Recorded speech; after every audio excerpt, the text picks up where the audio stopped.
bem-vindos a mais um vídeo nesse canal. Dando sequência à nossa maratona aí de vídeos, vamos com a nossa aula 5 do nosso projeto da ponte rolante.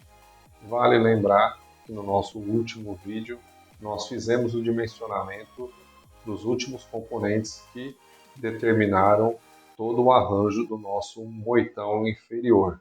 Contudo, nesse vídeo nós vamos agora dar sequência nos outros componentes da ponte rolante. Então agora nós vamos sair do moitão e subir lá para o carrinho da ponte rolante.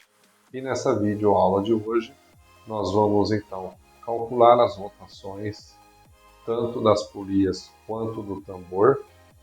E também nessa aula nós vamos calcular o rendimento do nosso sistema de elevação do carrinho e também fazer o dimensionamento do motor, da potência do motor, para a gente calcular qual que é a relação de transmissão entre a rotação do motor e a rotação que o tambor precisa ter de acordo com a velocidade de elevação da carga. E com isso a gente acha a relação de transmissão para depois a gente ter as informações de input para selecionar o redutor e dimensionar, ou caso dimensionar o redutor de elevação da nossa ponte. Então, vale ressaltar aí que essa videoaula ela é extremamente importante, então vamos para o vídeo aí. Então, a aula 5, a gente vai dar sequência aí no nosso dimensionamento, relembrando sempre, colocando os dados do nosso projeto, e é importante falar que aqui agora nós vamos usar um valor interessante, Nós vamos usar um valor aqui que é a velocidade de elevação da nossa carga. Então aqui, a velocidade de elevação é de 10 metros por minuto. Então essa informação nós vamos necessitar para utilizar aqui no dimensionamento dos componentes que nós já havíamos falado no início do projeto. Classificação dos mecanismos. Então, uma das coisas importantes para a gente definir aqui no nosso projeto é exatamente a velocidade do cabo. Uma coisa que é importantíssimo ressaltar é que a velocidade do cabo não é a mesma da velocidade de elevação da carga, ou seja, a velocidade do cabo não é a mesma da velocidade da carga. Por quê? De acordo com o arranjo que a gente selecionou lá no início do projeto, quanto mais cabo você tiver, mais cabo você precisa enrolar para você subir com a sua carga. Então, a velocidade do cabo ela é maior que a velocidade da carga. E isso está influenciado diretamente na quantidade de polias, de cabos que foi definido no seu arranjo, aí, no seu sistema de elevação. Então, aqui no nosso caso, como o meu sistema de elevação ele tem 4 cabos, 2 polias inferiores e uma compensadora aqui, a gente divide o nosso sistema no meio porque o enrolamento é duplo.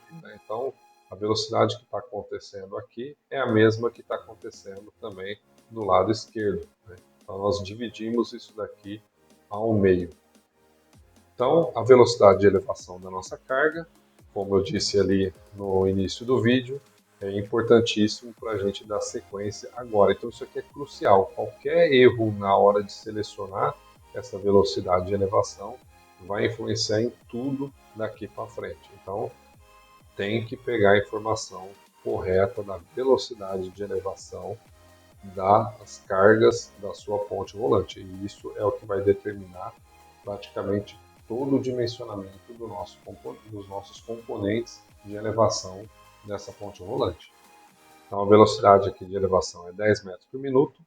E saber que a velocidade das polias, velocidade do cabo, ela é a velocidade de elevação da carga mais a quantidade de cabos, lembrando que é sempre a metade do sistema. Se o enrolamento fosse de um lado só e eu tivesse várias polias, aí eu somo todas elas ou todos os cabos para eu calcular a velocidade. Porém, como o enrolamento ele é duplo, então eu tenho que considerar a velocidade apenas na metade do sistema. Então eu tenho na minha metade do sistema dois cabos, né? Um que sai do tambor para a polia inferior e o outro cabo que vai para a compensadora, onde faz a inversão de movimento. Então a velocidade do cabo meu vai ser 0,166 vezes 2. Esse 0,166 é a conversão dos 10 metros por minuto para metros por segundo. Então, velocidade 0,66 vezes 2. Então, a velocidade do meu cabo ela é basicamente o dobro da velocidade de elevação. Como eu tenho que subir a carga e ela tem um enrolamento duplo, você necessita subir ao mesmo tempo dois pares de cabos, né? Então, você tem que ter uma velocidade duplicada aí para garantir que esse cabo esteja enrolando e a carga esteja subindo na velocidade de 10 metros por minuto. Então, lógico, o sistema com 6 cabos, 8 cabos, a tendência é você ter uma velocidade maior de elevação desses cabos, porque ele precisa enrolar muito mais cabos. E aí, com isso, a gente consegue calcular qual que é a rotação da polia. Então, nesse caso aqui, o diâmetro da polia, nós já vimos definido lá atrás, que era 500 milímetros. Então, fazendo um cálculo da velocidade periférica, fazendo as passagens matemáticas corretas, então a rotação das nossas roldanas aí vai ser de 12,72. Para que eu preciso dessa informação? Quando nós formos calcular os rolamentos ou bucha que vai ser montado nessas polias, para calcular a vida útil do rolamento, por exemplo, nós vamos precisar dessa rotação. A do tambor, a mesma coisa, né? Ressaltando que o tambor nosso aqui é de 400 milímetros, fazendo toda a passagem matemática usando a velocidade do cabo, nós vamos ter uma rotação de 15,89. Isso aqui é importante, pessoal, porque tem que memorizar essa rotação, porque essa é a rotação que o tambor precisa ter para que garanta que a carga suba com 10 metros por minuto. Qualquer alteração no projeto, seja o diâmetro de tambor, seja velocidade de cabo, quantidade de cabo, qualquer alteração, tudo isso aqui vai ser alterado. Então você tem que recalcular novamente. A rotação do tambor, ela vai ser uma informação que a gente tem que guardar, porque nós vamos usar lá na frente para dimensionar a relação de transmissão que vai ser usada no redutor.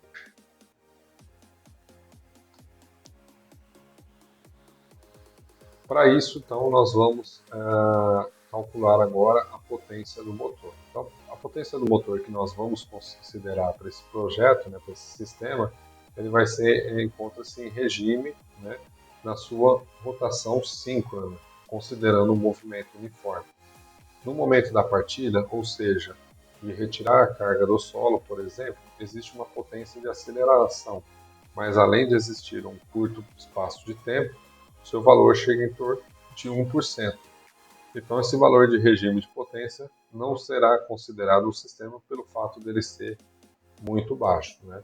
Então, o que ele quer dizer é o seguinte, existe um tempo mínimo de aceleração desse motor para tirar essa carga da inércia, né? E isso pode afetar na potência do motor. Porém, para esses casos aqui, eles falam que por padrão aí, ou por condições de trabalho da ponte rolante, ele fica em torno de 1%, que não é muito impactante. Então a gente acaba até desconsiderando. Lembrando que a gente vai usar a rotação síncrona do nosso motor. Então, o cálculo da potência do motor é aquela velha fórmula que nós cansamos de falar, né? É a carga dada em quilograma-força, a velocidade de elevação em metros por segundo, dividido por 75, que é uma constante para me dar um motor em cavalo, e o rendimento do sistema. Então, o que vale para nós aqui agora é definir esse rendimento do sistema. Então, se a gente pegar alguns dados aqui, carga 10.200, considerando já o peso do moitão, a capacidade máxima da nossa ponte, 10.200. Velocidade de elevação. Agora aqui é a velocidade da carga, 0,166 precisamos definir então o rendimento total desse sistema. Então o que nós temos lá em cima, que vai do moitão lá embaixo até o tambor lá em cima. Então nós temos o próprio rendimento do tambor, o rendimento do sistema do moitão, já definimos na videoaula anterior, quando a gente conferiu lá o cabo de aço, e também o rendimento do redutor. Geralmente, para rendimento aqui do moitão, né, do tambor, no caso, a gente adota ali também o valor que fica em torno ali de 0,96 a 0,98. Né? Então, nós estamos considerando aí um rendimento de 0,98 para o nosso tambor. Já o sistema do moitão, nós já havíamos calculado, né? Deu por volta de 0,97,8. Falta agora definir o rendimento do redutor. Né? Como a gente calcula o rendimento do redutor? Então, o rendimento do redutor basicamente é os rendimentos dos apoios, né? Rolamentos, mancais, e também o rendimento das engrenagens. Né? Isso para cada componente que vai ser utilizado e a quantidade em função do número de estágio. Então a gente pode falar que para rolamento o rendimento é de aproximadamente 0,98 e para engrenagem é 0,99, perdão, e para engrenagem 0,98. Posso até falar que para engrenagem a gente pode considerar até mesmo próximo de 0,99 também. Se o acabamento for retificado das engrenagens do redutor, a gente pode chegar até o rendimento de 0,99. Mas para efeito de manter uma conservação na hora de calcular o rendimento do sistema do redutor, a gente pode aí adotar o 0,98 tranquilamente. Como disse na slide anterior, o motor ele vai trabalhar na sua rotação assíncrona, né? Então, se a gente selecionar, por exemplo, um motor de 6 polos, a gente vai ter uma rotação para o motor de aproximadamente 1.200 RPM. Então, pegando base essa rotação assíncrona desse motor, sem saber a potência ainda, então a gente sabe que para 6 polos o motor, uma frequência de 60 Hz, ele tem a rotação de aproximadamente 1.200 RPM. Então, com isso e com a rotação do tambor, nós chegamos aqui a uma relação de transmissão, né, de 1 para 75,48. Nós vamos falar lá para frente, né, a quantidade de estágio necessária para o redutor. Né? Mas aqui nós já estamos meio que pré-estabelecendo aí que vai ser aproximadamente 3 estágios para esse redutor. Mas isso nós vamos abordar com mais ênfase em outras videoaulas. Portanto, para a gente considerar o rendimento do redutor aí, a gente vai considerar 4 eixos e 3 pares de engrenagens, né? Como é 3 estágios, então o rendimento do nosso redutor ele vai ser de aproximadamente aí 0,903, ou seja, 90% aí do rendimento do nosso redutor. Lembrando que isso é apenas uma informação preliminar. Tudo que a gente fez lá no cabo de aço quando era preliminar, aqui também é preliminar, principalmente essa relação de transmissão do redutor. Ela é preliminar. A gente, depois que definir a relação real do nosso redutor, a gente vai definir ela aqui de forma que ela seja precisa. Então, o rendimento do nosso sistema vai ser 0,98 do tambor, 0,978 do moitão inferior e 0,93 que é o rendimento do redutor. Portanto, o rendimento do nosso sistema vai ser de aproximadamente 86,5%. E aí esse valor, esse dado aqui, né, nem coloquei percentual nada, porque é importante ele já vir direto para o cálculo. Portanto, a potência do nosso motor vai ser de aproximadamente aí de 26 cavalos. A gente sabe que se for procurar no catálogo de motor, não existe esse motor de 26 cavalos. E nem vale a pena a gente chegar num fabricante e pedir para ele executar e fabricar para nós um motor de 26 cavalos, porque não é um motor de catálogo. Então, não tem problema nenhum da gente chegar aqui e selecionar um motor próximo, né, que tenha uma potência acima de 26 e que seja catalogado.